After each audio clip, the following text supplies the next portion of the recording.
We're here in Chicago at the Spring Awakening Music Festival, and right now I'm sitting here with world-renowned producer, DJ, who's going to be tearing it up tonight. Well, you've been tearing it up everywhere around the country for the last few weeks, right? This is Ferry, Corsten. Hey guys. Hey, nice to be in Chicago. Well, this isn't your first time in Chicago. No. I've been here many times. Yeah, I really enjoy coming here. Yeah. What, did you get a chance to eat anything like Chicago? Did you do the deep dish, all the sandwiches? Yeah, all the typical stuff. Yeah, nice. over the years. Yeah. Okay. Yeah. So now, where were you? Like you flew in. You were in Detroit. I was just in Detroit last night. Yeah, and Miami before that, LA before that, Washington. No, but when I'm was losing. it Hawaii? No, or was it Asia? No, it was Las Vegas before that, and so on. It's just been on a roll the whole time. So when you're touring, I mean, every city, I don't know, you've got your show, your Ferry, Corsten's Countdown, and you're getting all this live data from people, and you're also able to determine, okay, this part of the world, they're really digging this. Yeah. So as you get ready for a show, as you're touring all over the world, a lot of that data's got to come in pretty handy for you because absolutely, yeah. Because it's very good to see what, especially with the radio show Corsten's Countdown, where it is up to the listeners to vote for their favorite tracks. So I get a sort of an idea of what what tracks are really alive among the listeners, and it's people from around the world, So it's definitely good. So I take that info and use it in my DJ sets somehow, not all the way, because in the end, I don't want to sound like this DJ over there, right. And then when I'm over there, I sound like that DJ. Because when a person from this place in the world travels to that place and hears me like a completely different DJ, Yeah, you don't want to be homogenized. Yeah, so it's like, that is the sound that you can expect from me, and so I take everything into account a little, and then do my thing with it. Well, let me go back a little bit, because like with Fire and Fire, Rock Your Body, right? Let's talk about the technology changes that you've experienced as a producer, from how you did things just what was it, like 2000, 2001, 2002? Yeah. Technology-wise, what you used back then, and because a lot of times when you're working and stuff, you're like, man, I wish they would invent. I wish something would come along. And then like 10 years later, you're like, man, it's there. It's there. So talk about the differences in the technology, even just getting the final product to get mastered and everything. How it's changed for you. Well, back then, and when I started making music, everything was hardware. First of all, I've always worked on Cubase, which is ever since Atari, basically, and I always stay with it. And I know a lot of people in the States, they use Logic. I swear by Cubase, but it was back in the day, everything was MIDI. You sampled your kicks, you sampled beats, you made your drum loops in your sampler. I still can remember that I was sitting on my endlessly on my Akai sampler, editing the beats and stuff. Tweak it in. Yeah. And honestly, the process then was a lot faster. You had your beat, you put it in, you played your bass lines, your melodies and everything, and you scroll through your synths and you tweak the sounds a little to get the sound what you're looking for, and that was it basically. Reverb, some effects, some delays on it, and compress this and this and this, and that was the mix. And it came out like that.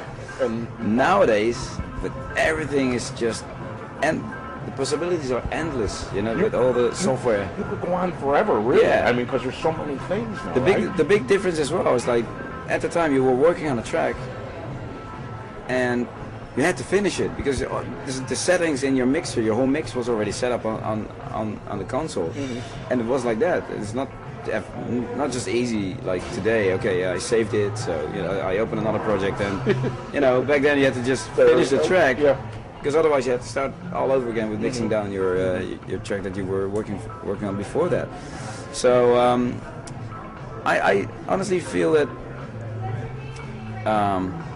inspiration-wise and flow-wise, the way I worked 10 years ago was better for me, honestly. It's because it was all about the momentum. I found a melody, bang, oh yeah, bass line, boom, and I need this kind of groove.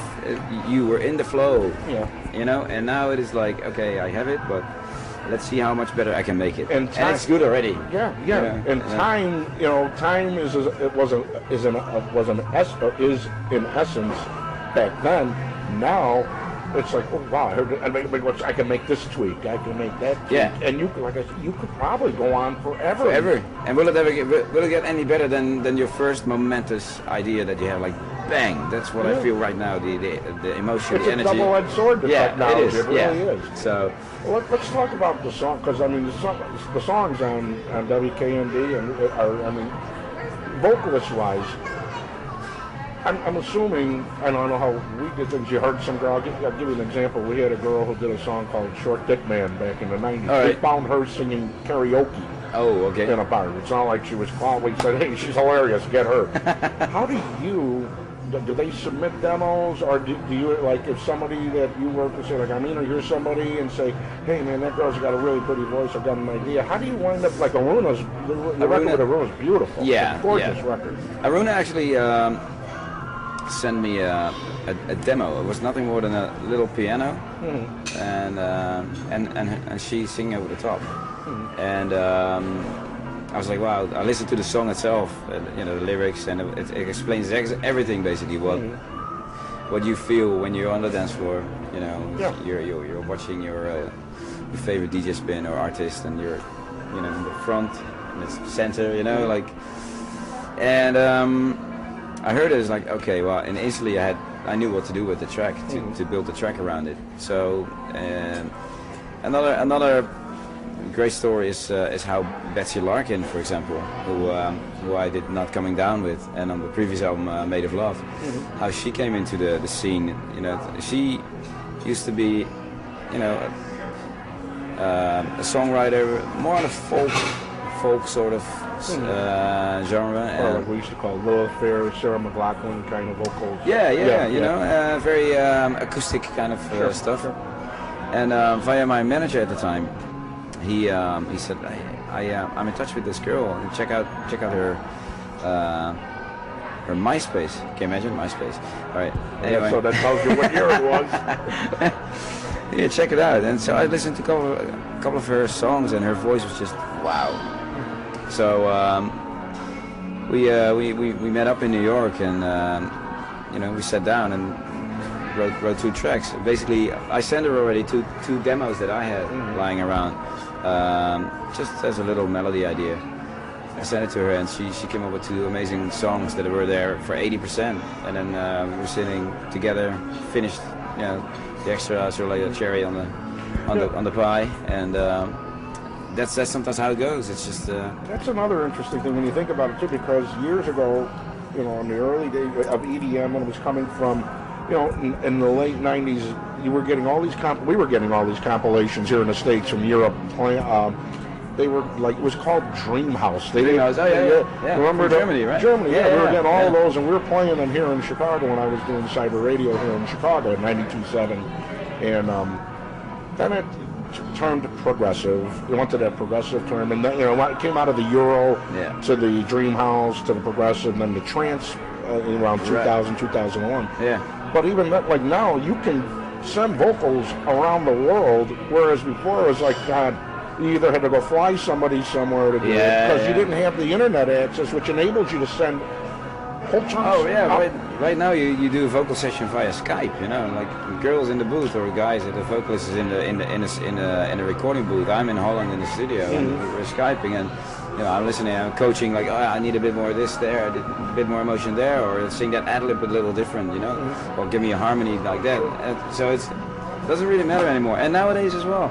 I mean, back then you had to do, if there was one part in a song that was a little harder for the vocalist to do straight away, you have to comp it, and you have to do it over again. Yeah, a little out of key, out of pitch or something. Right now there's like fantastic stuff like a Melodyne, that keeps the vocal in perfect, right in key.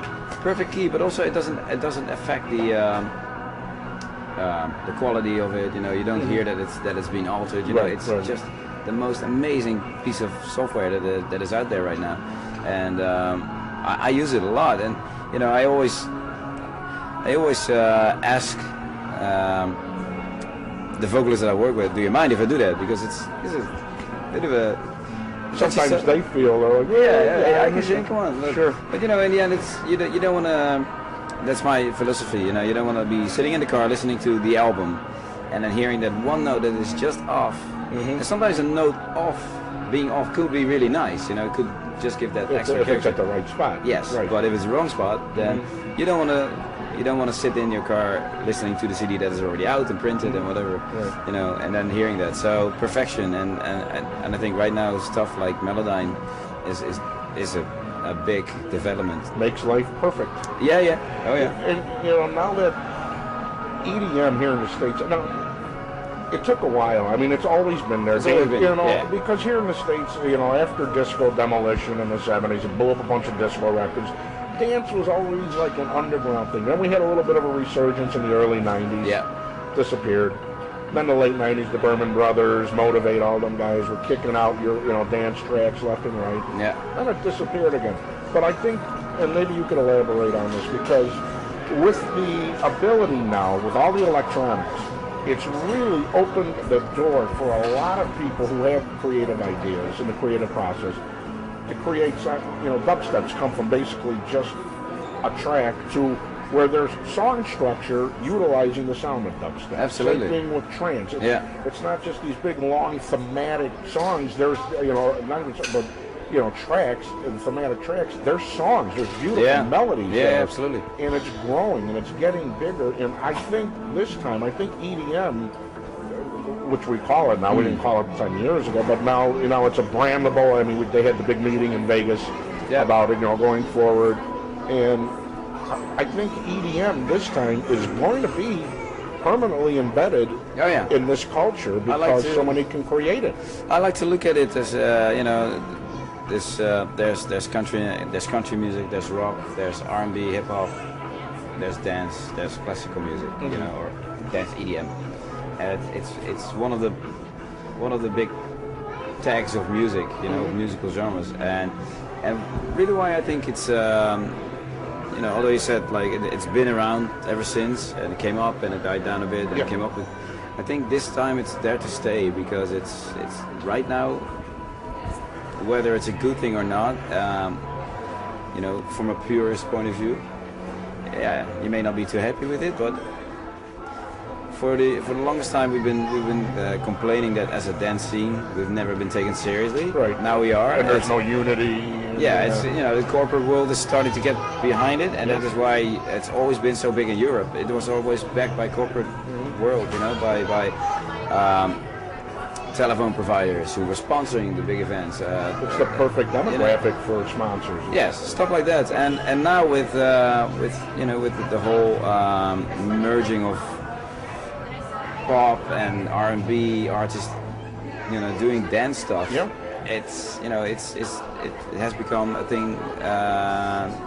To stay basically. Let's talk about social networking because you're very active in it, and it's, you know, you've got one side of the aisle that says, oh, it's all going to die away. I'm telling you, I don't think it's ever going away. It may morph into something, but right now, social networking. How important is social networking for you to connect with your fans, and how much information is too much? Sometimes people will overboil their Facebook page and wind up everybody shuts their stuff off. So it's got to be. I mean, you've got a little trial and error. How do you figure all that out? Well, first of all, for me, it's where it honestly starts. Without, you know, obviously there's a business sense behind it, but for me where it starts is out of sheer boredom. Honestly, like scratching started. Boredom, complete boredom. I'm in an airport, you know, and I'm sick and tired of looking at my laptop and trying to make another tune. I'm sitting there, I have to wait, and my flight's delayed for another 3 hours. You know, whip out my phone, Twitter, hey guys, and I say something, whatever, something stupid, and you have instant feedback from the world. So you know, and it's up to you, you know, who you basically engage with, but also, you know. Yeah, hey, I'm in town, guys. See you tonight at the show. Do you use Twitter differently than you use Facebook too? I only use Twitter. My Facebook is linked to my Twitter, so whatever I do. So whatever Twitter, goes up is just LinkedIn. Okay. And then you know, I just sort of like started to get into the whole Instagram thing, and I think you can create some amazing pictures that you can share with the world too. Pinterest or Pinterest, or there's the other one that we're just experimenting with. Yeah. So I mean, social media is, like I said, for me it's to have fun. Sometimes I just ask a stupid question, and they get all these answers back, and I'm just laughing. And it's just fun. Or sometimes you just see something so whacked out, like, man, I gotta tell people. Exactly, about that share it with the world, and that's great. But in fairness, it's great to also say, like, hey, it's a Corsten's countdown tonight. I have this and this and this new track in the show. Make sure you listen, or my new single's out, or whatever. That's usually. Because I get a question all the time, like, is it really you on Twitter? Is it really you? It's not your management, Well, all the stuff, all the non-music related stuff, that is me. Right. I'm on the road. I just share this and this with people. I make a picture of whatever I ordered. I ordered a while ago in New York. I ordered like a chocolate cake for dessert. And I got like a brick this big with a steak knife put in, and I was like, about $148 for a slice of cake. Yeah, I was like, okay, stuff like that, stupid stuff that is fun to read for for people who want to know more about Ferry Corsten, the person, than just the artist. Yeah, because it gives you that personal. You're injecting more of that personal thing. It's not just about business. Exactly. And my management, I'll leave that up to them to say, like, hey, don't forget to listen to the radio show. That's theirs. And that's the beauty of social media, man. It really is. It's that you're able to connect on a level with your fans. And, in a way that no artists have been able to do before. Right. Absolutely. I mean, he had AOL's groups. In the '90s, but to connect one-on-one with people and say, hey, I'm in your market, or just people who are genuinely interested in what you do, because you do great work.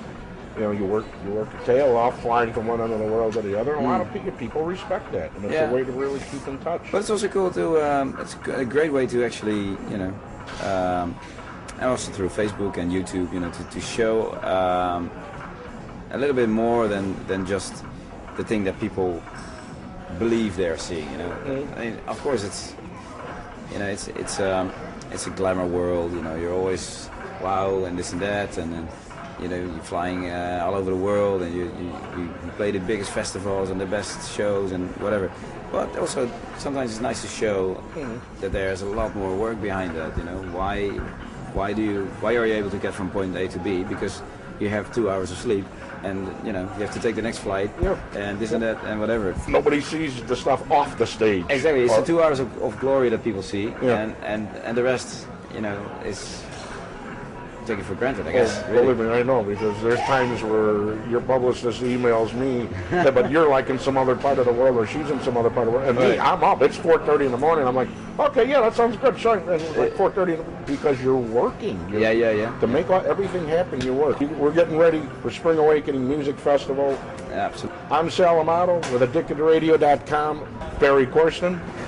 And I'm so glad to finally get to do a good interview with you finally, my friend. Very good. Thank Absolutely. you. And you. Ferry.